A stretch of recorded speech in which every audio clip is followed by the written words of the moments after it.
I'm not pulling out of my driveway. We all know what that means. It's my drive to work, coronavirus edition. So I've been asking different people that make magic or have made magic to come on my show. So today I have Donald Smith Jr. So welcome, Donald. Yo, what's up? I'm so Donald. Why don't we start by telling people what you do? What is your job? Yeah, so I'm on play design. So we do the competitive balance for limited and standard. And yeah, I mean, that's really the gist of it. Okay, so let's start from the beginning. How did you get into magic? All right, so I was in college. I actually started pretty late compared to most professional players and most Wizards employees. So I started in right when the original Theros came out. And I've always been like a competitive player at heart. So I got like super into the LGS tournament scene, started going to Grand Prix, and just kind of worked my way up the professional chain, and then landed at Wizards. Okay, so what was your best performance at a Pro Tour?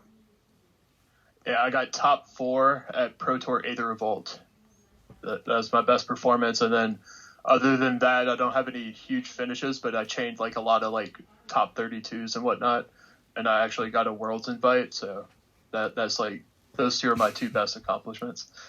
Okay, so one of the things that's very interesting about you is that you have not been playing Magic all that long comparative to a lot of R&D. And so one of the things that's very interesting is one of the things that I think got you hired is you pick up things very fast. You have the ability to sort of very on the fly understand what's working and what's not working. And when we make brand new stuff, that's a really important skill because the brand new stuff, no one's played with that before. And it's kind of, I mean, what I think of sort of what you're known for is that you're able to take new things and understand them way, way quicker than most people can. Yeah, it's kind of a blessing and a curse, but mostly a blessing of like, yeah, it's super valuable that I don't really get these like old references. Like the first cards I saw were from original Innistrad, because my cousin gave me his collection that started there. And yeah, it's just super interesting in the meetings when people throw out these cards from like early 2000s, and honestly even like 2008 is just like a black hole for me. Yeah, one of the things that's super entertaining, you probably know this, but it's super entertaining for a lot of us in R&D is we love watching you experience the card for the first time. So when we mention some famous card and you don't know, we're like, oh, I can be the one to show you this card, you know. And I don't remember what the cards are, but it's like we'll have a conversation. We'll say something, and you'll go, what? And I'll go, oh, wait, you've never seen this card, and we'll pull out whatever. That's always a lot of fun. Yeah, some notable ones that come up is like I think there's Dream Halls, where it's just like you don't spend any mana on your cards for the rest of the game, and it also happens too a lot where like I'll pitch a card design for like any set design or vision design meeting, and people will be like, "Oh, it's just like this card from Odyssey or whatever." I'm like, okay, well, I didn't know that, so it's original to me at least. So here I'm gonna tell you a little story about Dream Halls because I made Dream Halls. That you might find entertaining. So I made it just because we you know what the pitch cards are from Alliances, Force of Will. You know Force of Will. Yeah. Okay, so I don't really know the others. So there's a lot back in Alliances. We made a cycle of 5 cards. Force of Will is the famous one, but you could pitch another card to cast it. And so I was inspired by that to make an enchantment that just said, well, that's how all spells work. You can just pitch another card to cast it. And when there used to be a magazine called, what was the magazine? It was, I'm blanking on the name of the magazine. It'll come to me in a second. But anyway, there was a magazine that used to grade the cards and give them, for every set, they'd pick the worst card of the set. And they picked Dream Halls as the worst card. Oh, in Quest magazine. They picked Dream Halls as the worst card from, I think it was in Stronghold. And I remember a time going, this card, I don't know whether it's completely broken, but it might be. How did you pick this as the worst card in the set? And it later got banned, and I thought that was very funny, so. Yeah, when I first saw the card, I'm like, wait, why don't you just play like a bunch of card draw spells with this and draw your deck? And people are like, yep, that's what happened back then. I'm like, Okay. Yeah, it was. It took us some time in the early days. We made a lot of cards that overrode casting costs, and that burned us a lot. Not that it never burns us now, but it burns us a lot more in the past than it burns us now. Okay, so let's talk a little bit about what I want to get. Like, I know people. I mean, we've talked a lot. I've talked about sort of what you do, but I want to get into what exactly it means to be doing the end part of design. So Yeah. let's talk a little bit. Okay, so I work on vision design. So we come up with, we're going to do something like, okay, we'll take Ikoria since Ikoria is out. Okay, so I'm in vision design, and I'm like, it's a monster set, and there's monsters, and you build monsters with mutate, and there's companion, and cycling, and ooh, there's giant monsters everywhere. Okay, so we come up with that. We hand it off to Dave, and then Dave's the set designer. And so Dave is like, okay, well, Mark had a lot of crazy ideas. How do we make those crazy ideas more? How do we build a set and make use of that? And he took mutate and massage mutate and figured out how to make companion work right. And he took all the ideas that we had in Vision and then brought them to life and like figured out the practicality of it, right? Okay, so when you guys get involved, what do you guys do when you're seeing Ikoria for the first time? Yeah, so I always joke that like the most common thing we do at work is just to like add or subtract toughness from creatures, which is kind of true. But yeah, so it's hard because it's not like we're just playtesting all the time and doing like adding stats or whatnot. We do a lot of design work too. So I guess a good example of this would be Luminous Broodmoth. I actually wrote like a pretty funny M-Files story about how that came to be, but that was actually kind of like a play design. Not that play design made it, but it was a perfectly fine design. But because we're taking into account the whole format of standard, whereas set design really only focused on their set, it ended up being too similar to a card in M20, so that's like something we had to do to redesign it. And we just make sure all these game pieces from all the sets in standard just interact with each other, and there's not too much overlap. There's cool synergies, and it's a lot of designing around that. Sometimes it's just ability tweaking, but sometimes we do have to like make our own new cards and do actual design work. Yeah, one of I think the misconceptions a lot of people have about play design is that all you guys do is adjust power level. And while that is something you do, a lot of making things work is, oh, this doesn't work, let's make the thing that will do the thing we need to do. And that there's actually a lot of design done. I mean, that's why the word design is in play design. There's a lot of design that gets done then. So talk a little bit about, I mean, like, I use anything from Ikoria, but like, give me an example where you go, oh, we need this, and a more concrete example of how you'll craft something. Yeah. So this isn't Ikoria, but this is from Theros. This is what jumps out to me. So there was like the Orzhov guild in Ravnica Allegiance, and they had Afterlife, so a lot of kind of aristocratic gameplay, death triggers. And it was a fun deck, but we didn't actually, like, it just never worked. It never clicked. And just the nature of the sets, we have to move on to the next set, and maybe there's not a specific card slot. So when it came to Eldraine and Theros, we didn't think the sacrifice package, like with all these death triggers, was that strong. So we added Witch's Oven and Woe Strider to like really tie that together. And that's like an example of something that is fleshing out in the real world. Like, I don't want to say close, like we didn't have the exact deck or whatever, but like we planned that. We had some support with Midnight Reaper and Guilds of Ravnica and just a lot of Orzhov cards. Then we added sacrifice outlets, and that's kind of us like going to set the set leads and saying like, we need these specific elements to tie this package together. And that's us in a sense designing the format, even though we're not like designing specific cards here and there, although we do that too. Yeah, I mean, one of the things that I think is, I mean, when a set designer is making their set, they're very, very focused on kind of what their set is doing. They do think about the sets around them, but their main job is bringing their set to life. And a lot of what I know play design does is kind of bring in the perspective of, because like when players open up a brand new set, they've been playing with it for quite a while, and a lot of the way they treat a new set is, how does this new set interact with all my old sets? Like, I have decks. I've made decks. Well, what do I get to add from my deck from this set, And I think that perspective of what's going on is a very important part. I'm sort of curious, how do you guys handle that? Let's get some of the technical. How do you make sure that each new set is going to play well with what comes before it?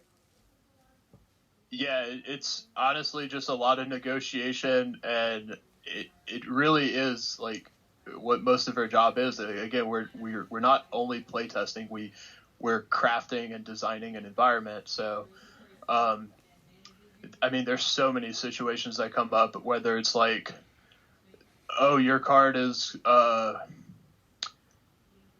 it goes both ways. Like, oh, your card, so like with Luminous Brumont, this is too similar to a card we already made, so like we really think we should change it to just add more texture to the environment.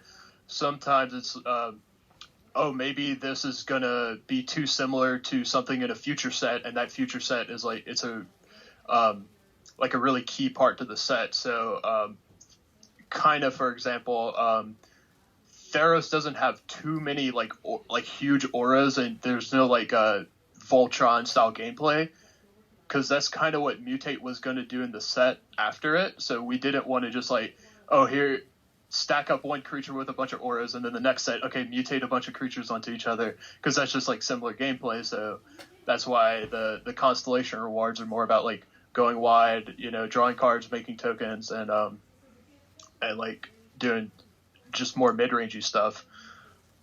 And yeah, it's a little bit beyond me, because it's like we have all this feedback, and it's just so day-to-day to me that it's hard to go like too technical about it, I guess. But I hope those examples at least are somewhat enlightening. So also, another thing that people might not be aware of is, while the majority of play design is done at the end of the the design process, you guys actually are involved much earlier. For example, whenever I run a vision design team, I normally have a play designer on it, because I want to make sure that the things we're making can be made appropriately down the road. Talk a little bit about that. I know you've done some of that too. Yeah. So again, we're play designers, we're game designers, so we are on different teams. I'm on a vision team with you right now. I was actually on the Ikoria set team also, and we just we get rotated around, but between different sets, a different part in the process. It's just, I guess, at least for me, I get a lot of value, because I like seeing like, oh, how did we get here? And being in all parts of the process lets me realize that. Well, when you're in a vision design team, when we're looking at raw mechanics, meaning we're just coming up with them, what are the things that are important as a play designer? What are you looking out for in a new mechanic? Yeah, so the big buzzword we use is knobs, right? So we want to make sure that we have opportunities to tweak numbers or just turn knobs, as you will. Explain what knobs are. Explain to them what is a knob. What does that mean? Yes. So a knob is just like something we could turn up or down, basically. So the most obvious knob is a number, right? So if like a power and toughness of a creature, those are knobs we could turn. We could increase it, decrease it, depending on what we need. Just like mana costs are a huge knob too. And that's why like play designers love activated abilities, is because, oh, we could like really fine tune this card, because now we have the mana cost, the power and toughness, and this ability could also cost more or cost less. And then, oh, if you put a number on the ability, like let's say it deals 3 damage, oh, now we could increase that up or down. And then it's like a puzzle, whereas it's a lot harder to,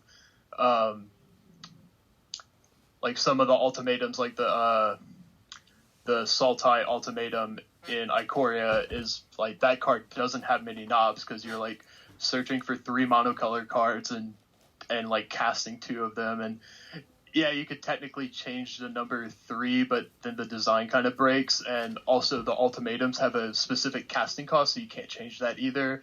And they're all sorcery, so some cards have a lot of knobs, some cards don't. And right, so we have to have both. As you pointed out, so numbers are knobs, but here's some other examples of kind of knobs, is like whether it's an instant or a sorcery, for example. Like you were saying, you were locked into a sorcery, but one of the ways to make a card more powerful is to make it instant, or make it a little weaker is to make it a sorcery. We also have a lot of effects. Like, for example, let's say we're doing a bounce effect. Well, I could just bounce. What I can target is a knob, right? If I just hit a creature versus hit a non-land permanent, for example. Also, how strong the effect is. Am I going to bounce the creature to your hand? Am I going to bounce it to the top of your library? Having knobs means that there's a lot of different ways to allow people down the road to adjust and change it. Okay, so we're making a mechanic. You want to look at knobs. What else are you looking for? Honestly, just play pattern. I want to make sure it's interactive. I like to envision, okay, if you were to build whether it's competitive or casual, if you were to build a deck around this mechanic, like what would that deck play like? Like, let's say you just had as many cards with the mechanic as reasonable into this one deck. Is that deck going to be super slow? Is it going to like lock you out the game? Is it going to, kill you on turn 3 or whatever? And I just I just have to like conceptualize like what would a deck built around this be, and it's that's just the game, right? So I'm just envisioning how the game plays out. So it gets kind of complicated, and I just get into my own head and start daydreaming more or less. But at the end of the result, it's like, okay, is it fun? Does it play well? Another thing that I know that goes on is one of the problems sometimes that the vision designers have is we play the mechanic as we want it to be played, rather than necessarily what would optimize it. Yeah. And so talk a little bit about optimization of mechanics. Yeah, so it's interesting that you bring that up because like that's just second nature to me, because I started Magic and like 3 months after playing Magic casually, I was like, okay, I want to play tournaments. So yeah, it's just like when I'm imagining these decks, I have no concept of like, oh, it would be cool if it did this. I'm like, no, this is the mechanic in front of me. I will build the most savage, cutthroat, competitive deck I can. The cards aren't fleshed out yet, but like you still get a sense of like, if someone was trying to win a tournament with this mechanic, what would that look like? And sometimes that's fun and sometimes that's not. Yeah, one of the things I talk a lot about is how you have to put the fun where the strategy is, meaning that the correct way to play the card has to be the fun way. That if there's a fun way and a powerful but not fun way, people will play the powerful version even if it's less fun. Yeah, for sure. That is like, we have so many conversations on a card by card basis with that. Like, we know some cards are stronger than others, but at the end of the day, we ask, is this the fun place to put strength in? Is this a fun card that we know people will play? So yeah, that's like a really fundamental play design question. Right. Like one of the things, here's an interesting concept. The idea that a set only gets so much power in it, that, that everything can't be the best that it can be, that you have to pick and choose where to put it. So expand on that a little bit. Like how do you decide what gets to be the best cards in a set? Yeah. So we have this process where we kind of like assign like a loose probability of how likely we think it's going to show up in standard. The probability part's really important because we don't have perfect information, and like the probability is like a very big range. Like we will think a card is between 33 and 66% to show up, which is like, within that range, it could be, I think it's less than half of a chance to show up, or over 50% to show up. And that's like one rating we could give a card, and then we have a rating for less than that and a rating for like 66+%. And there's just each set has like a certain amount of points allocated to it basically, and we just kind of divvy that up. But we expect we're not going to get it 100% right, and it's really just a rough tool to make sure not one set is like eclipsing another basically. So I'll talk a little bit about tools. One of my quotes I made a long time ago about Magic design is it starts in art and it ends a science. One of the things I know that play design does a lot is there are a lot of tools. You don't need to get into the nitty gritty of the tools, but talk a little bit about the kind of tools you guys use.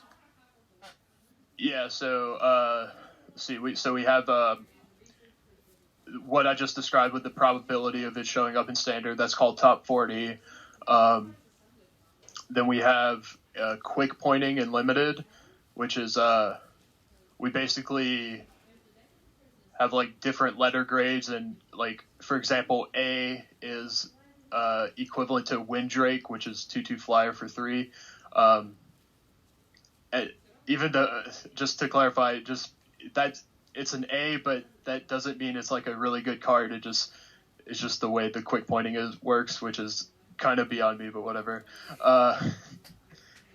So yeah, we that's like a way to roughly color balance the set. So each color could get so many A's, A pluses, B's, and C's at common, and you just kind of map that up for each rarity and for each color. So that's like a rough way to balance the set just to get it playtest ready. Then we have a more in-depth version of that called bucket pointing, which is like pretty similar to what Pro Tour testing teams do, or players, just pro teams really, where you just lay out the whole set, you print the whole set out, and you just kind of stack rank the cards, and you end up with like 20 buckets of just like categories that what cards you think are the strongest. So that's limited, that's constructed. I've been doing like format analysis stuff, which is like I map out all the removal spells in a given standard environment and like see, how much exiles, what toughness break points or can we easily hit, how much planeswalker removal do we have. I'm sure there's more tools, honestly, but those are like the big ones.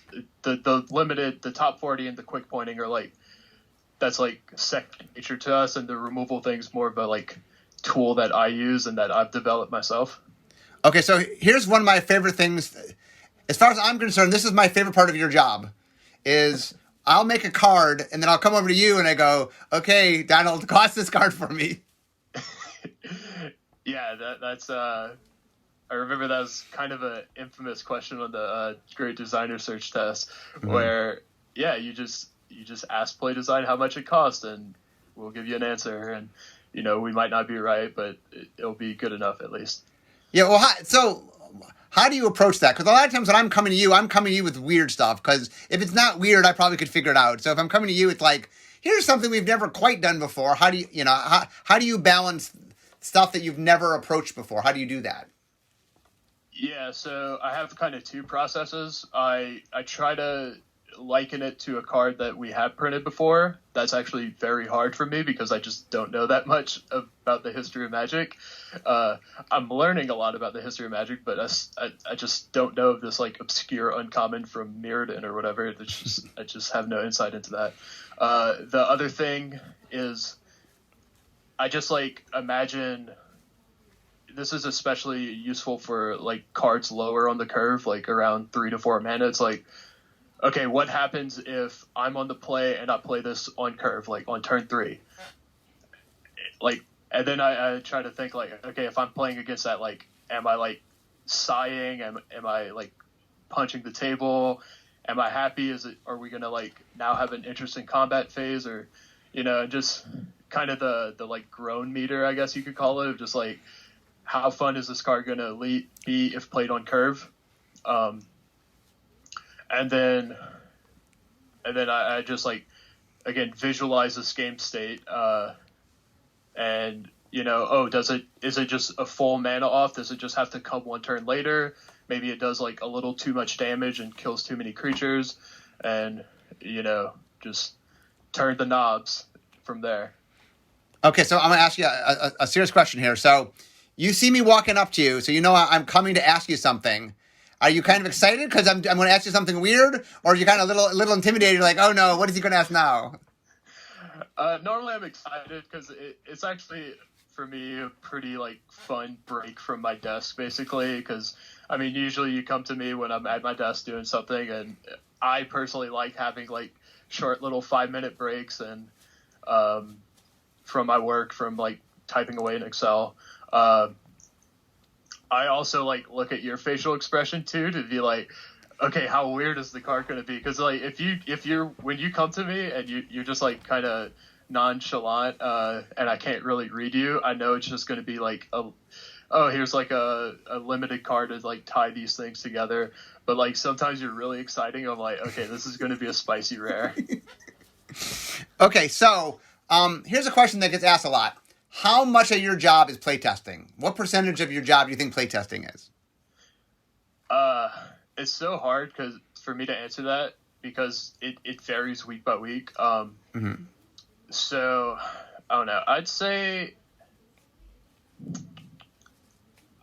roughly half. So like for each set we do like a like kind of a mocks tournament just to like, this is a way we wrap up a set, and you know we really just like hammered out a few last things before we introduce a new set into the FFL, and that is like actual playtesting for like 90% of that week. Sometimes it's a lot less. So, and the tricky thing too is like it's hard for me to disentangle playtesting and deck building. So when a new set comes into FFL, so like following a tournament, I actually don't play that many games, but I'll be building way more decks just because we have so many new tools. So it depends if you count deck building as playtesting, because if you do, it's actually like probably like 70 to 75% on average. Mm-hmm. How many teams are you on at a time usually? See. My manager usually tries to keep play designers on like one set team and then basically, play design. And then I might have like floating projects here and there. But like as far as my calendar is, I have one set team, and then outside of that, it's just working on FFL, whether it's thinking about the format, play testing, deck building, and then a lot of that is also wrapped up into like drafting sets too, because we do a lot of drafts. I talk mostly about constructed, but like we'll draft the set 10, 20 times, right? Yeah, you mentioned FFL real quickly for those that don't know what that is. It stands for Future League, which is the league that about a year ahead, I guess, right? Roughly? Yeah, roughly a year. People always ask this question, so I'll explain real quickly. The reason is the Future. Do you know why it's the Future League? Do you know, Donald? I heard there's like some story about it used to be the Future League, but it was like you couldn't change the cards or something. Yeah, so we made the Future League, and it was 6 months ahead of time, and it proved to be a horrible spot because we could identify problems but not fix them. And so then they moved it 6 months further, and so it wasn't the Future League anymore. It was the Future League, and that's where it came from. And the FFL. I mean, no one actually calls it the Future League. It's just the FFL, but the FFL name stuck. So, anyway, I'm almost to work. Any final thing? Last chance, something that a story or something that you wanted to share? No, I wish I would have prepared a story, but I guess go check out the M files for my Luminous Broodmoth story. It's pretty humorous. I had a lot of fun with it. It's just like that was a card that Play Design again redesigned, and but Dave was the set lead of Ikoria, and it's very hard to convince Dave, like, which is a good and bad thing. It's hard to convince him, but when you do have him redesign a card, that you really have something special, and Luminous Broodmoth was one of those moments. Okay, that's cool. Well, anyway, I want to thank you for being here and representing Play Design. But it appears I'm approaching my den, so it seems like this is as we all know, the end of my drive to work. So instead of talking magic with Donald, it's time for me to be making magic. So I want to thank you for joining me, Donald, and thank you all for tuning in. So bye-bye. Thanks.